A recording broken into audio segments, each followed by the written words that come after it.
भाऊ, बिहार निवडणुकीचा निकाल जो आहे तो समोर आलेला आहे. अनेक विरोधक जे आहे ते टीका करतात. आज सामनामधनं सुद्धा टीका करण्यात आलेली आहे बिहार निकालावरती. मला वाटतं बिहारच्या विजयाचा आनंदी स्फोट एवढा जबरदस्त आहे की या ठिकाणी उद्धवजी ठाकरे यांचा सामना किंवा या ठिकाणचे सर्व लोक उद्ध्वस्त झालेले आहेत राजकीयदृष्ट्या, आणि त्याच्यामुळं त्यांना हे सहन होत नाही. आपण बघाल की लोकशाहीमध्ये विजय मानायचा असतो.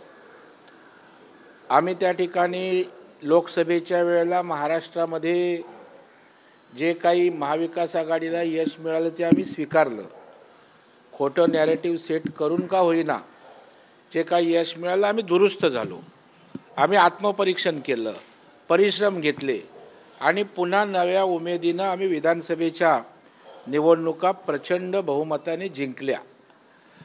तिथे आम्ही रडीचा डाव खेळलो नाही, परंतु या ठिकाणी स्वतःचा आत्मविश्वास हरवलेले उद्धवजी ठाकरे, त्यांचा पक्ष, सामना, महाविकास आघाडी यांना परिश्रम घ्यायची तयारी नाही आहे.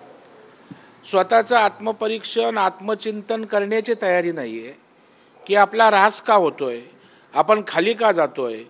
केवळ वोट चोरी, खोटं नॅरेटिव्ह, भारतीय जनता पार्टी आणि आमच्या सरकारवर टीका, या पलीकडे जाऊन त्यांनी काम करण्याची आवश्यकता आहे. परंतु हरलेल्या मनाची लोक त्या ठिकाणी विजय कसा काय प्राप्त करू शकतील. चन्नी तला यांनी असं म्हटलं की हा विजय जो आहे तो निवडणूक आयोगाचा विजय आहे.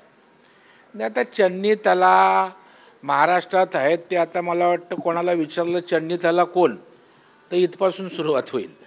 म्हणजे प्रभारी असल्याचं अस्तित्व, प्रभागी असल्याचा कंट्रोल, प्रभारी असल्याचं दिशादर्शक मार्गदर्शन महाराष्ट्रात 1% पण झालेलं माझ्यासारख्या कार्यकर्त्याला दिसत नाही. त्याच्यामुळे चन्नीताला बोलले काय, चन्नीताला बोलले नाही काय, त्याचा फार फरक किंवा त्याला गांभीर्यता आहे असं मला वाटत नाही. चन्नीताला हे सिरियस नेते कुठल्याही अँगलनी मला वाटत नाही. भाऊ, आज काँग्रेसची चिंतन शिबिर आहे मालाडमध्ये. तिथे चन्नीतालांनी बोलताना सांगितलं की आम्ही सोबत मुंबईमध्ये लढणार आहोत. मला वाटतं त्यांच्या पहिलं बाहुत बळ राहिलं का चेक करावं. परंतु ठीक आहे, खोटा आत्मविश्वास का होईना घेऊन ते आत्मचिंतन करतायत हेही नसे थोडके, परंतु आत्मचिंतन करून अंमलबजावणी व्हायला पाहिजे. रडीचा डाव खेळू नये. आता आत्मचिंतनात पुन्हा वोटचोरीचं आपण परत हे करूया, पुन्हा आपण खोटं काय नॅरेटिव्ह सेट करूया, अशा प्रकारचे रडत बसलात तर तुम्ही सतत पडत बसणार, हरत बसणार. मुंबईचा महापौर काँग्रेसचा होईल असा एक दावा ज्योती गायकवाड जे आमदार आहेत त्यांनी केला. ना, दावा करायला काय अक्कल किंवा पैसे लागत नाहीत. त्यासाठी मतदान लोकांनी करावं लागतं. जो आकडा त्या ठिकाणी बहुमताचा पार पाडावा लागतो, तेवढी मतं, तेवढा आकडा मिळावा लागतो. आणि त्याच्यामुळे आज निर्विवाद मुंबईमध्ये महायुतीला बहुमत मिळेल असं चित्र आहे. आणि कालच माननीय मुख्यमंत्री देवेंद्र फडणवीस साहेबांनी सांगितलं की मुंबईचा महापौर हा महायुतीचाच असेल, हे निर्विवाद त्या ठिकाणी आहे. बच्चू कडू वारंवार टीका करताना पाहिलं मिळतं. आता पुन्हा एकदा त्यांनी म्हटलं की भाजपच्या कार्यालयात आता पुढील मतदान जे आहे किंवा मतमोजणी आहे ते भाजप कार्यालयातच झाली पाहिजे किंवा घेतली पाहिजे असं त्यांनी म्हटलं. बच्चू कडूंनी बचपना सोडून द्यावा. बालिशपणाची वक्तव्य, आततायी भूमिका बच्चूंनी सोडावी आणि सिरियस राजकारण करावं. आता भारतीय जनता पार्टीच्या कार्यालयात घ्यावं. एक दिवसाची बातमी होईल, पण लोक याला हसतात, याला बालिशपणा म्हणतात. आणि मला वाटतं नावाप्रमाणे बचकना बच्चू भाऊंचं सुरू आहे. भाऊ, महायुती मुंबईमध्ये एकत्र लढणार आहे जो मुख्यमंत्र्यांनी देखील सांगितलेलं आहे. मात्र दुसरीकडे शिंदे गटाने मुंबईमध्ये 50% जागांचा दावा केला. हे बघा, आमचे सर्वोच्च नेते महाराष्ट्राचे देवेंद्र फडणवीस साहेब आहेत. शिंदेसाहेब, अजितदादा त्या पक्षाचे नेते आहेत. आणि आमचा महायुतीमध्ये लढण्याचा निश्चय आहे. तिन्ही नेते जी भूमिका घेतील ती आमची बांधील असेल. आम्ही कार्यकर्त्याचं मनोबल वाढवण्यासाठी खालच्या पातळीवर त्या ठिकाणी स्तरावर त्या ठिकाणी आपले नेते, आमदार, खासदार भूमिका घेत असतात. पण सर्वोच्च नेत्यांना पक्षांनी किंबहुना महायुतीनं घेतलेली आमची भूमिका ही अंतिम असेल. भाऊ, कालच्या निकालानंतर आता एक आणखी चर्चा अशी झाली की ज्या ज्या ठिकाणी शक्य असेल तिथे स्वबळावर लढण्याची तयारी भाजप करत आहे. जिथे शक्य नाही, जिथे शक्य आहे तिथे युती, ज्या ठिकाणी शक्य नाही तिथे स्वबळ, असं काही ठरतंय? ही भूमिका माननीय देवेंद्रजींनी पूर्वीच मांडलेली आहे.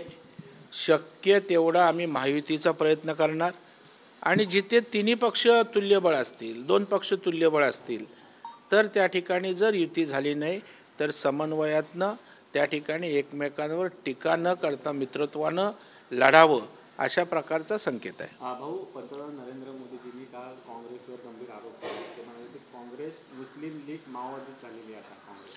आणि खरं आहे ते ना, ज्या पद्धतीचा त्यांचा प्रचार लांगुल चालन त्या ठिकाणी आहे, त्यावरनं माननीय मोदी साहेबांचं वक्तव्य किंवा भूमिका अत्यंत समर्पक ठरते. भाजपला अनेक अभिनेते किंवा कलाकार पाठिंबा देताना पाहायला मिळतात. आज नवेदिता सराफ त्यांची प्रतिक्रिया आली आहे की मी भाजपची कट्टर समर्थक आहे आणि बिहार निकालाचं त्यांनी अभिनंदन केलेलं आहे. अशाच प्रकारचं वक्तव्य माझा दिवाळीपटचा कार्यक्रम होता तेव्हा महेश कोठारीने केलं होतं. आता या देशामध्ये व्यक्ती स्वातंत्र्य प्रत्येकाला आहे. आता निवेदिता सराफ यांना त्यांचं मत व्यक्त करण्याचा अधिकार आहे आणि त्याच्यामुळे भारतीय जनता पार्टीला समर्थन देऊन कलाकारांच्या प्रतीसुद्धा भाजपविषयी काय आहे हे तिथनं व्यक्त होतं आहे. परंतु याचं लगेच राजकारण कुणी करू नये. नाही तर आता निवेदिता सराफ बोलल्या की त्या ठिकाणी पुन्हा शिव्या घालायला सुरुवात करायची. असं करणं मला वाटतं आपली महाराष्ट्राची संस्कृती नाही. लोकशाहीमध्ये घटनेनं प्रत्येकाला विचार स्वातंत्र्य दिलं आहे, बोलण्याचं स्वातंत्र्य दिलं आहे आणि त्याच्यामुळे निवेदिता सराफना तो अधिकार आहे. आणि भारतीय जनता पार्टीच्या विषयी काय जनमानसात आहे, कलाकारांमध्ये आहे, त्या क्षेत्रात आहे, याचं थोडक्यात प्रत्यंतर त्यांच्या वक्तव्यातनं येत आहे. भाऊ, मुंबईमध्ये याआधी आपण जर पाहिलं तर ठाकरेंचे पोस्टर लावण्यात आले होते की ठाकरेंचा सेवक तोच नगरसेवक, परंतु आता त्याला प्रत्युत्तर भाजपने पोस्टर लावलेले आहेत. परिवाराचा नाही तर मुंबईचा सेवा करणारा जो असेल तोच नगरसेवक असेल असे पोस्टर आहेत. व्यक्तिस्तोम त्या ठिकाणी भारतीय जनता पार्टीला मान्य नसतं. लोकांना महत्त्व, जनतेला महत्त्व देणारा भारतीय जनता पार्टी आहे. त्यामुळं कुठल्या व्यक्तीचा सेवक होण्यापेक्षा, कुठल्या परिवाराचा सेवक होण्यापेक्षा हा मुंबईकर या मुंबईचा खऱ्या अर्थानं मालक आहे. त्याच्यामुळे त्याची सेवा ही सर्वतोपरी आहे आणि त्याच्यामुळे मुंबईकर जो मतदान देणार, जो सत्ता देणार, त्याची सेवा करायची की कुठल्या एका व्यक्तीच्या नावाची पूजा करायची. आणि त्याच्यामुळे आमची भूमिका अत्यंत समर्पक अशा प्रकारची आहे की मुंबईचा सेवक तोच त्या ठिकाणी होईल नगरसेवक. की अमित साटम आणि भारतीय जनता पार्टीने आम्ही केलेली भूमिका ही मुंबईकरांना भावणारी आहे आणि मुंबईकराच्या प्रती सेवा समर्पित करणारी भूमिका आहे. भाऊ, शरद पवारांनी बिहार निकालावरती प्रतिक्रिया दिलेली आहे. त्यांनी असं म्हटलं की बिहारमध्ये 50% मतदान जे आहे ते महिलांचं झालेलं आहे, परंतु निवडणुकीच्या आधी 3 महिने जे पैसे वाटप महिलांना केले गेले, 10,000 जे महिलांना दिले गेले आणि त्यामुळेच हे मतदान मोठ्या प्रमाणात झाले आहे. निवडणूक आयोगाने आता हा विचार करणं गरजेचं आहे. अशा पद्धतीने पैसे वाटप योग्य आहे का? मला वाटतं जिंकलेला जो काही विजय आहे तो विरोधकांनी त्या ठिकाणी मान्य करायचा असतो. पराभव हा मोठ्या मनानं त्या ठिकाणी स्वीकारायचा असतो. आता एखाद्याला टीकाच करायची, त्याला 100 कारणं मिळतात. आता तुम्हाला कोणी अडवलं होतं? आज त्या ठिकाणी केंद्र सरकारनं, राज्य सरकारनं ज्या काही महिलांच्या उत्कर्षासाठी भूमिका घेतल्या त्याचं स्वागत व्हायला पाहिजे. आता त्यांना आम्ही जर प्रभावित करू शकलो असेल, त्याने आम्हाला मतदान केलं, तर त्याच्यात दोष कोणाचा आहे? बरं, तुम्ही महाराष्ट्रात त्या ठिकाणी बोललात की तुम्ही 1,500 देणार तर तुम्ही 2100 देणार. जेव्हा विधानसभेच्या निवडणुका झाल्या, लाडक्या बहिणींचं आम्ही 1,500 देण्याचं ठरलं, तेव्हा तुम्ही तुमच्या जाहीरनाम्यात 2100 बोललात. हे कुठलं आलं तत्त्व? हा कुठला आला संस्कार? त्याच्यामुळे मला वाटतं सोयीची भूमिका विरोधी पक्ष घेत आहे. पण माझं पुन्हा नम्र आवाहन आहे की पवारसाहेबांसारख्या एका मोठ्या नेत्यानं तरी अशा प्रकारचं बोलणं संयुक्तिक नाही. विरोधी पक्षानं रडीचा डाव न खेळता आत्मपरीक्षण करून कष्ट घेऊन कामाला लागावं. जसं आमचे मोदी साहेब बिहारमध्ये ज्या पद्धतीनं फिरले, आमचे अमितभाई शानी जे कष्ट उपसले, आमचे विनोद तावडे असतील, महाराष्ट्रातनं गेलेले आमचे देवेंद्रजींच्या सभा असतील, आम्ही कष्ट करणारी लोक आहोत. त्याच्यामुळे केवळ बोलघेवडेपणा, केवळ टीका, कुचकेपणाचं बोलणं, खोटे नॅरेटिव्ह सेट करणं, याच्यातनं बाहेर जोपर्यंत विरोधी पक्ष येत नाही तोपर्यंत त्यांचं काही खरं नाही. निवडणुका पारदर्शक ह्या झाल्याच पाहिजेत. आपला प्रत्येक मतदाराचा तो अधिकार आहे असंही पवारांनी म्हटलं. पण त्यांनी पारदर्शक झाल्या नाही ते सिद्ध करावं ना. निवडणुका तर पारदर्शकच झालेल्या आहेत. आपण बघाल की जो मतचोरीचा यांचा आरोप होता तो आपण खोडून काढला. SIRच्या माध्यमातून सखोल सर्वेक्षण झालं, विषय राहिला कुठे वोट चोरीचा. त्यामुळे पारदर्शकता झाली पाहिजे, पण कुठे पारदर्शकता झाली नाही ते त्यांनी दाखवावं, निवडणूक आयोगाच्या निदर्शनास आणावं. मला वाटतं पराभव झाला आहे, मोठ्या मनानं स्वीकारा असं माझं नम्र आव्हान असेल. पुण्याच्या प्रकरणावरून आता भाजपवरती प्रश्नचिन्ह उपस्थित केला जातो की ज्यावेळी आदर्श घोटाळा झाला, भाजपने हा मुद्दा राहून धरला होता आणि तत्कालीन मुख्यमंत्री अशोक चव्हाण यांना राजीनामा द्यायला लावलेला. आज अशोक चव्हाण भाजपमध्ये आहेत, मात्र भाजप त्यांच्या सत्तेतल्या उपमुख्यमंत्री पदाच्या जे उपमुख्यमंत्री त्यांच्या मुलावरती आरोप झाल्यावरती कुठलाही राजीनामा मागत नाही आहे. नाही, मला वाटतं भारतीय जनता पार्टीने कधीच भूमिका बदललेली नाही, केलेला आरोप कधीही मागे घेतला नाही. आता आरोप झाल्यानंतर सिद्धता होणं महत्त्वाचं असतं. जेव्हा सिद्धता होईल, आरोपत्व सिद्ध होईल, त्यावेळेला बोलण्याला अर्थ आहे. जेव्हा विरोधी पक्षात असतो तेव्हा विरोधी पक्षाची भूमिका आहे सत्ताधारी पक्षावर टीका करणं. आता अजितदादा आमच्याबरोबर सत्तेत आहेत, सत्तेत मांडीला मांडी लावून बसायची आणि आपल्या शेजाऱ्यावर, आपल्या पार्टनरवर टीका करायची, हेही त्या ठिकाणी योग्य नाही. याच प्रकरणामध्ये काल अजितदादांनी अमित शहा यांची भेट घेतल्याची एक माहिती समोर आलेली आहे. नाही, मला याची कल्पना नाही त्यांची भेट कशा संदर्भात होती.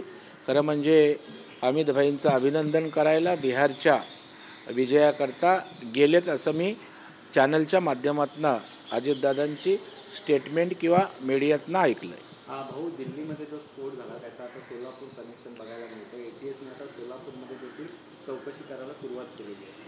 मला वाटतं बाह्य शक्ती कशा पद्धतीनं देशामध्ये आतंक निर्माण करण्याचा प्रयत्न करत आहे ते पुढे येत आहे. आणि त्याच्यामुळे पंतप्रधान नरेंद्र मोदी साहेब, अमितभाई किंवा रक्षामंत्री हे अत्यंत अलर्ट राहून या ठिकाणी राज्यातली, देशातली सर्व यंत्रणा त्या ठिकाणी सतर्क करत आहेत.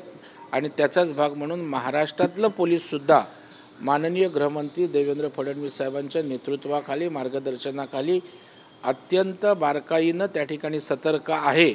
आणि अशा गोष्टी महाराष्ट्रात घडू नये याची त्या ठिकाणी पूर्व काळजी घेण्याचा त्यांचा प्रयत्न आहे. देवना डम्पिंग ग्राउंडच्या इथे लोकशाहीचे आमचे प्रतिनिधी भूषण शिंदे हे वार्तांकन करत होते, त्यावेळी त्यांच्यावर हल्ला करण्याचा प्रयत्न झालेला आहे. जे तिथल्या कचऱ्याच्या गाड्या आहेत त्याच्यामध्ये मोठा झोलमाल दिसतोय, मोठा घोटाळा झाल्याचं पाहायला मिळते. तिथे नशेखोरसुद्धा आहेत. त्यामुळे नेमकं या प्रकारची चौकशी सरकार करणार का शासन करणार? अशा प्रकारचं पत्रकारांची अडवणूक करणं, प्रतिबंध करणं योग्य नाही. आता तो एरिया प्रतिबंधित होता, तिथे जाण्यासाठी मनाई होती, मला त्याची कल्पना नाही. पण जर तो नशेखोर असेल, अशा प्रकारची लोक संवेदनशील ठिकाणी असतील तर ते चुकीचं आहे. वार्तांकन करणाऱ्याला अडवलं असेल तर ते चुकीचं आहे. या सर्व संदर्भित प्रकरणाची माहिती घेऊन त्या ठिकाणी अशा प्रकारचा नशेखोर जर तिथे असेल आणि चुकीच्या पद्धतीनं त्या ठिकाणी अडवलं असेल तर निश्चित सरकारला सांगून चौकशी करून पत्रकाराचा हक्क अबाधित ठेवण्याचा प्रयत्न आम्ही करू.